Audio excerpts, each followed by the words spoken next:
21শে April বালুরঘাটে আসছেন রাজ্যের মুখ্যমন্ত্রী মমতা ব্যানার্জি তার নির্বাচনী সভা করতে। বালুরঘাট টাউন ক্লাব মাঠে হবে তার নির্বাচনী সভা।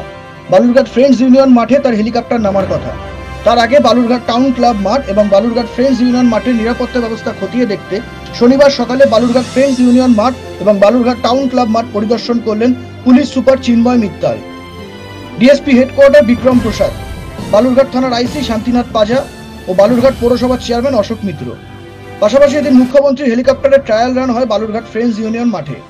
এদিন বালুরঘাট পৌরসভার চেয়ারম্যান অশোক মিত্র জানান, আপনারা জানেন যে আগামীকাল পশ্চিমবঙ্গের মুখ্যমন্ত্রী মাননীয়া শ্রীমতী মমতা ব্যানার্জির যে জনসভা বালুরঘাটের যে টাউন ক্লাব মাঠ, সেই টাউন ক্লাব মাঠে তার জনসভাকে সাফল্যমণ্ডিত করার জন্য যে যুদ্ধকালীন তৎপরতাতে আপনারা বলতে পারেন যে হেলিপ্যাড তৈরি এবং মঞ্চ তৈরির যে কাজ চলছে গতকাল থেকেই আপনারা জানেন।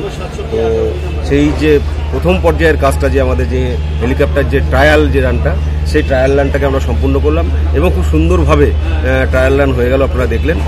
এবং পাশাপাশি আমরা ট্রায়াল রানের পর্বের পর এখন আমরা এই যে মঞ্চ, যেটা জনসভা মঞ্চ, যেটা টাউন ক্লাব মাঠে, সেখানে আছি। তো এই সমস্ত বিষয়ে যে প্রক্রিয়াগুলো চলছে কাজের, সেগুলো তদারকি করছি এবং দেখছি যাতে কোনো কিছু খামতি না থাকে। ব্যুরো রিপোর্ট, নজরে বাংলা।